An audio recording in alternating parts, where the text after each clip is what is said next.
ang inyo news team. Una sa balita, una sa aksyon. Mayong gabi Metro Bacolod, mayong gabi kabugasan nga Western Visayas. Welcome sa pagpangalagad sa Aksyon Balita Evening Edition. Karon nga adlaw Sabado, Agosto 14, tuig 2021. Makita kita live sa among official Facebook page kag sa YouTube channel ang Aksyon Radyo Bacolod kag mabatian pa kay sa www.actionradyobacolod.com.ph. Ang yuta balita, Aksyon and Defensor. Kag karon sa atong mga headliners, una sa mga balita lokal. Isa pa tayo tatlo na kaluwas matapos taigo sang kilat sa baybayon sa barangay Balaring sa syudad sang Silay. 71 anyos nga isa ka Delta variant case sa syudad sang Bacolod liwat nagpositibo sa COVID-19. Sa mga nagapanguna nga balita nasyonal, satellite stations para sa yellow card appointments dugangan. DOH bukas sa anuman nga investigasyon angot sa COVID-19 fund. Una sa balita, una sa aksyon. Aksyon Radyo Philippine Standard Time, alas 6:06. Detalye sa aton mga nagapanguna nga balita lokal pagkatapos lamang sa mga ini.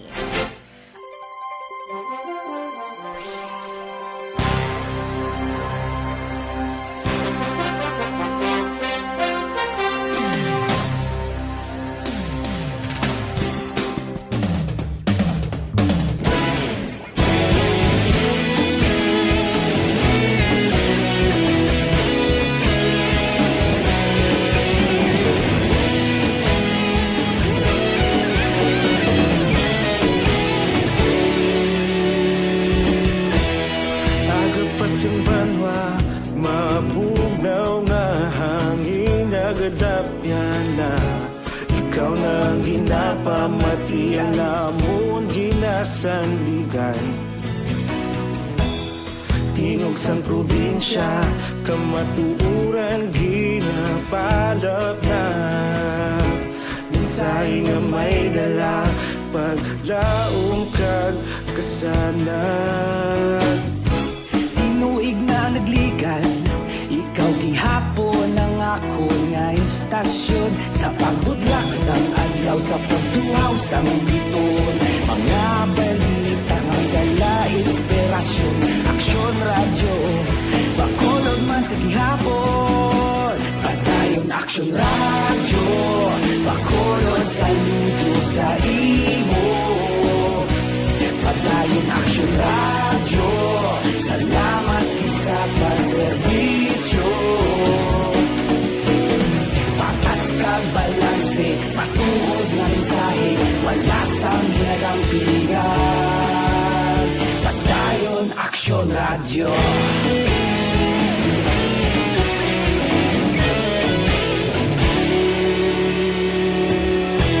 Bacolod nun kag Negrosanon, inyong pamatian.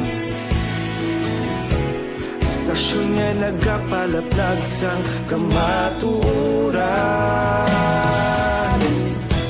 Mabakod nga prinsipyo, reporter handa sa serbisyo.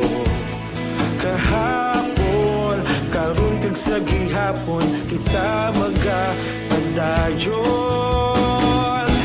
Tinuig na nagligan, ikaw gihapon ang ako nga istasyon sa pagbutlak sang adlaw sa pagtuhaw sang biton. Mga balita na may dala inspirasyon, Aksyon Radyo Bacolod man sa gihapon. Padayon Aksyon Radyo Bacolod saludo sa imo. Padayon Aksyon Radyo, salamat sa pagserbisyo. Patas kag balanse, matuod na mensahe, wala sa ginadampiligan. Padayon Aksyon Radyo. Una sa balita, una sa aksyon. Sa Bacolod, Aksyon Radio. Una sa balita, una sa aksyon. Sa Bacolod, Aksyon Radio. Kita ulog na ngay, samsan ano nga kahintangan. Responsable na pagbalita, pagdayon na ipalak na. Magasig pero sila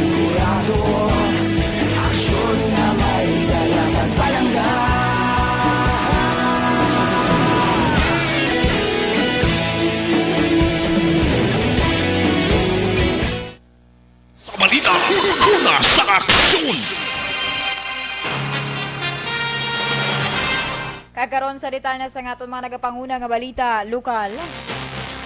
Isa patay, 3 nakaluwas matapos na igos ang kilat samtang nagapanagat sa baybayon sa kupisang Purok Roma, Barangay Balaring, Syudad San Silay, las 7 media sang aga. Ay napatay kilala sa Cairon sa Baristo, 44 anyos, samtang ang mga kaupod sili kilala sa Ilanday Stephen sa Baristo, Rodney sa Baristo kag Charlotte Hiponea. Sunod kay Stella sa Baristo ang bata ni Stephen, las 7 media sa nga aga. Nagapahuway-huway na ang apat pagkatapos magpanguha sang hipon. Agud nga magpamahaw. Apang nagdurong manglangit kag nagpangilat sa diin, naigo naman si Ron. Gaamo naman ang rason sa pagkahulog sini sa pump boat. Dugang pa ni Stella, nalipungan naman si Rodney tungod sa kakulba, apang maayo lamang tungod na luwas sa mahulog man sa tubig. Nakaluwas si Stephen, bangod nakakita inis ang taklob sang motor, nga mong iya gintamon sa lawas, samtang si Charlotte malayo naman, kag amo ang nagbulig kay Rodney, nga dutayan nga malumos. Nagpahuyway sa kami, kuha na sila mo, mamahaw naman na sa racer. Wala sila ka, nga golpeada ang kilat. Siya ang sila nagkalaong na oo. Kay mayo man chimpo, pagali nila mo. Ang kabahin sang palayag ni Stella Sabadisto. Wala na sang kabuhi sa nakaabot sa Corazon Locsin, Montelibano Memorial Regional Hospital ang 51 anyos nga lalaki matapos nagpanginmatay last just immediate gabi Biyernes sa sulod sang iya puluyan sa Banwa sa Morsha. Sa inisyal nga pagpangusisa ni Lieutenant Frankie Pasyente, ang Deputy Chief of Police ng Morsha PNP, pagpangimon ang nagapangunang rason kung nga agintiro sa 51 anyos nga lalaki ang iya ulo, usar ang 38 caliber revolver. Dugang pa ni Pasyente, ginaligar nga natukiban sang 51 anyos nga lalaki nga may ka-video call ang iya asawa, samtang wala isang suksok sa pangibabaw nga panapton.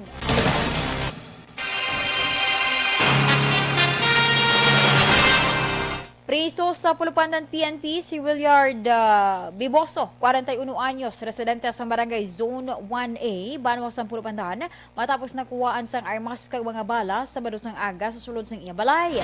Sunod kay Police Lieutenant Eman Anaglito, ang Deputy Chief of Police sa Pulupandan PNP, ginaligar nga permi ginareklamo sang pumulo si Biboso nga nagauyat sang armas kag nagapamahog sa tion nga ini ang makakita sang kontra sa ilang lugar. Dugang pa ni Anaglito, paagi sa search warrant kay ginisyu ni Judge Mary Jennifer Archas, ang Executive Judge sa RTC Bago City nga napetsahan Agosto 6, 2021. Ginsulod sa otoridad ang puluyan ni Biboso. Na-recover ang 45 ka bilog sa mga bala sa caliber 45, isa ka box ng 9mm live ammunition, kay isa pa ka Black Widow sa caliber 38 revolver. Si Biboso ang priso sa karon sa custodial facility sang Pulupandan na PNP.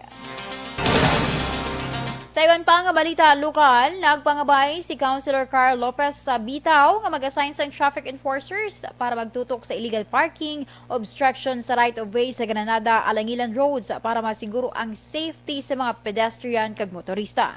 Suno kay Lopez, nga may mga negosyo sa lugar nga wala sang parking lot, rason nga mga customer ay nagaparking sa National Road nga nagatuga naman sang peligro sa mga motorista kag magakon na nagamay ang dalan. Dinalikdan nga Miyerkules sa ginaprobahan sang SP ang resolusyon nga gin-author ni Lopez angot diri. Gin-kumpirmar ni punong barangay Ricky Mijares nga nakabaton siya sang komunikasyon gikan kay Dr. Chris Sorongon angot sa liwat nga pagpositibo sa COVID-19 sang 71 anyos nga lalaki nga residente sang iya barangay nga sa naibaluan ginpaidalom sa swab test kahapon nga adlaw. Suno kay Mijares, ginatugyan na sa itatapan sa extraction team ng EOC ang pagkuha sa pasyente sa Yapulian padulong sa quarantine facilities ng syudad. Dako man ang pagpasalamat ni Mijares, bangod sa 7 ka mga persona nga ginpaidalom sa swab test, ang 71 anyos lamang ang nagwa nga positibo sa iya bilog nga pamilya. Ang mga pasyente sunod pa sa kapitan, ang nangin kabahin man sang damlag lamang na record sang DOH nga kaso sang Delta variant sa syudad sang Bacolod. Ang positive siya lang po ng positive. Sunod natin kay Dr. Sorongon nga advice, kaya ginadvice na kami ni Dr. Sorongon, kuha ang dito ay i-extract kisa dalaw dito sa facilities. Ang kabahin sang pahayag sang kapitan sa Barangay Banago, Ricky Mijares. Sa katapusan nga balita lokal, wala pa nakabaton sang opisyal nga komunikasyon gikan sa EOC. Ang talatapan ni Barangay Kapitan Rodney Carmona sang sumag angod sa resulta sang swab test nga ginpatigayon sa 32 anyos nga nagabusong, lakip na ang pila ka mga miyembro sa iyang pamilya. Suro kay Carmona, nakabaton siya sa inisyal nga impormasyon nga mayara sa ginaligar 3 ka mga miyembro sa mga pamilya ay nagpositibo sa swab test. Apang wala pa inisang ginauyatan nga record bilang pamatuod sa amo nga report. Dugang pa ni Carmona, ginatinguan man sa mga personal sa idalom sa Bihers nga mabantayan ang mga pulian kasunod sa gilagi patuman nga lockdown. Sa reveluan, nga ang 32 anyos nga nagabusong ang isa man sa mga gintungod sa DOH nga kaso sa Delta variant nga na-record sa Bacolod. Una sa balita, una sa aksyon.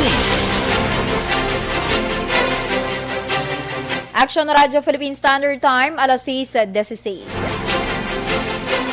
Sa atong mga ka-action, hindi malikawan nga maghina. Good day everyone! Ako gali si Ann Defensor of Action Radio Bacolod. Subong sa 5 years na ako nga nagatrabaho for Action. And nagapasalamat ako syempre sa management sang sining ako nga trabahuan bangod sa ilang paghatagban bulig sa akon agud nga mas nga mapa-improve ang akon iyang ikasarang sa patag sa paghambal sa kahanginan kag syempre sa mga pagpakita pagid sang abilidad ko hindi lamang sa mikropono kundi pati man sa field. Sa liwat, madamo nga salamat aksyon na Radyo Bacolod kag syempre sa amon man nga station manager Ma'am Nona Di Maala Magbanwa para sa pagbulig sa amon agud nga mas mapaayo pagid kag mangin produktibo kami nga mga kabataan sa sininga henerasyon kag syempre nagapasalamat man ako sa Ginoo kay tungod nga naglawig ako diri sa Action Radio kag mas nga na-improve ang akon kaugalingon. Happy anniversary Action na Radyo Bacolod. Una sa balita, una sa Action sa Bacolod Action Radio.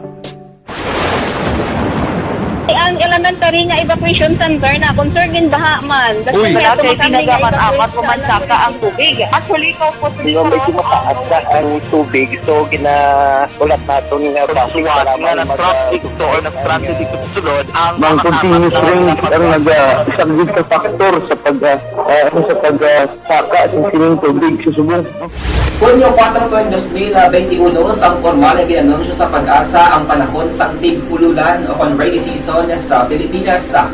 Gani, lauman ang maulaling nga panahon umpisa subong tuntog Nobyembre 2021. Ang Pilipinas sa mayroon sang early warning system para mahibaluan ang lakat sang panahon. Gani, wala sang rason nga hindi kita makapreparar karon ni rainy season. Yari ang pila ka mga action tips nga dapat mo may baluan karon nga panahon sang tig-ululan. Kung nagapuyo sa lugar nga masami ginabaha, mag-monitor sa balita para sa anunsyo sang Pag-asa sa lakat sang panahon.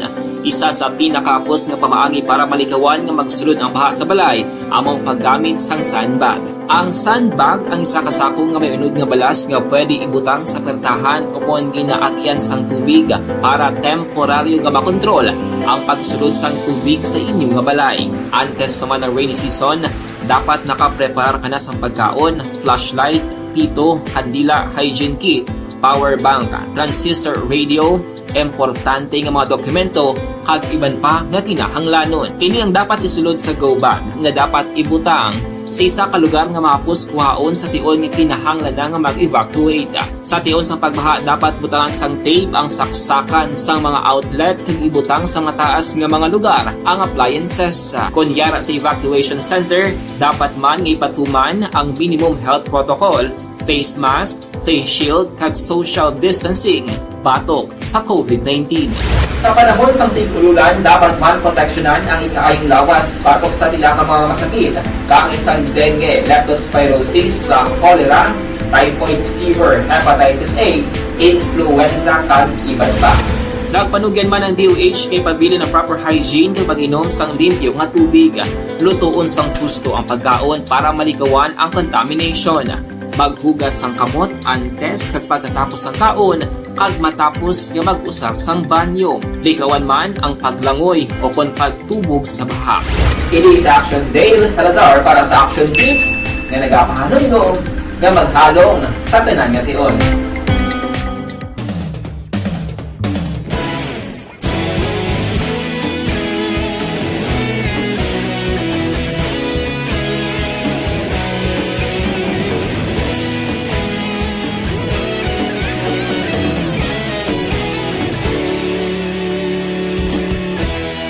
Agapasumbanwa, mabugaw nga hangin nagadapyan na. Ikaw na ang ginapamatian namon ginasandigan. Tingog sang probinsya, kamatuuran ginapalap na. Minsay nga may dala, paglaong kag kasanan. Tinuig na nagligan, ikaw gihapon ang ako nga istasyon. Sa pagbudlak sang adlaw, sa pagduhaw sang biton. Mga balita nga dala inspirasyon. Aksyon radyo, bakolog man sa gihapon. Padayon aksyon radyo, bakolog saludo sa imo. Padayon aksyon radyo, salamat isa pagserbisyo. Patas kag balanse, patuod na mensahe, wala sang ginadampingan. Padayon aksyon radyo.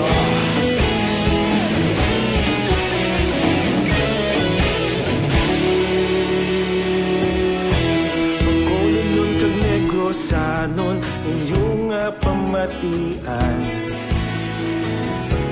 Istasyon nga nagapalaplag sang kamaturan. Mabakod nga prinsipyo. Aksyon Radyo Philippine Standard Time, alas 6:22. Kakaroon sa detalye sa nga itong mga nagapangunang nga balita national, magabukas ang Bureau of Quarantine o kung BOQ sang duga nga satellite stations agud nga malabot ang demand sa mga nagapangita sang yellow card para sa international travel. Suno kay BOQ Director Dr. Roberto Salvador Jr., magabukas sa masunod nga semana ang satellite station sa SM North EDSA kag Eastwood sa syudad sa Quezon City, Subong man sa Macanlit sa Taguig City. Dugang pa ni Salvador, magabukas man sang satellite station sa General Santos City, sa Calibo, sa Bacolod, Palawan kag Legazpi City agud mahatagan ang mga nagakainhanglan sa yellow card. Ang yellow card o kun International Certificate of Vaccination of and Prophylaxis isa ka dokumento nga gin-issue sa BOQ nga nasaad kung ano nga bakuna ang ginhatag sa persona nga iya naman ipresentar sa pagkadtuan nga lugar. Bukas ang Department of Health nga imbestigahan angot sa ginaligar korupsyon sa pag-usar sang 67 bilyones pesos nga COVID-19 fund. Sunod kay Health Undersecretary Maria Rosario Vergere, bukas ang ahensya sa duman nga investigasyon kag ginpahayag nga ilan na ginpasa ang tanan nga mga dokumento nga kinahanglanon para sa audit observations nga ginhimo sa Commission on Audit. Malayag pa ni Vergere, naisip sang maayo ang 67 bilyones pesos nga pondo kag na-utilize ang 98% sini halin sa nag-umpisa ang pandemic.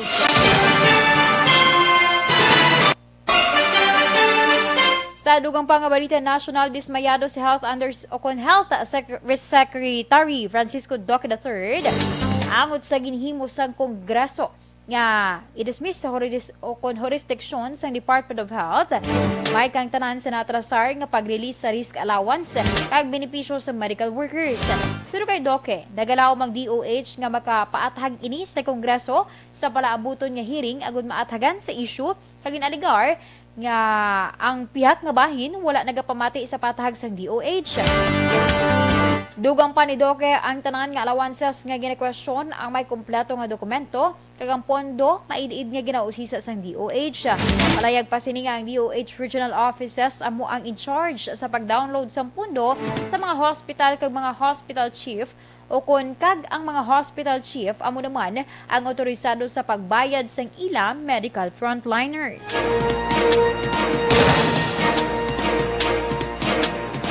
Sa katapusan nga balita national, ginpasiguro sang Philippine Confederation of Industrial Gases Incorporated o kon PCIG nga nagakaigo ang supply sang medical grade oxygen sa Pilipinas apang ang mahinay nga pagbalik sa mga hospital sang oxygen tanks sa refillers amo ang rason sang shortage. Pero kay PCIG President Raymond Chu, wala sang supply shortage tungod dako ang kapasidad sang industriya sa produksyon sa medical grade oxygen. Dugang pa ni Chu, may kapasidad ang PCIG nga magka-produce ng oxygen sa 600 ka tonelada sa kada adlaw para sa medical grade kag industrial grade sa diin. Ang medical grade yara sa 200 ka tonelada sa kada adlaw. Palayag pa ni Chu, kung oxygen cylinders ang paghambalan, bastante man ang supply bisan magdoble o kung triple pa ang pangkinahanglan, apang ang problema amo nga mahinay ang pagbalik sini. Una sa balita, una sa aksyon.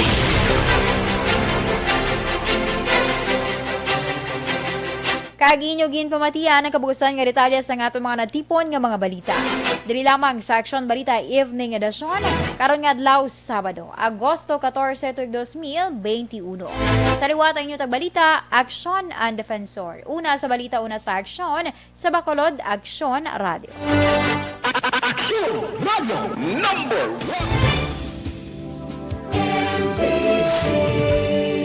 1. Manila Broadcasting Company. Sa balita, komentaryo, isyu, serbisyo publiko. Aksyon Radio. Sa Bacolod, Aksyon Radio. Aksyon Radio.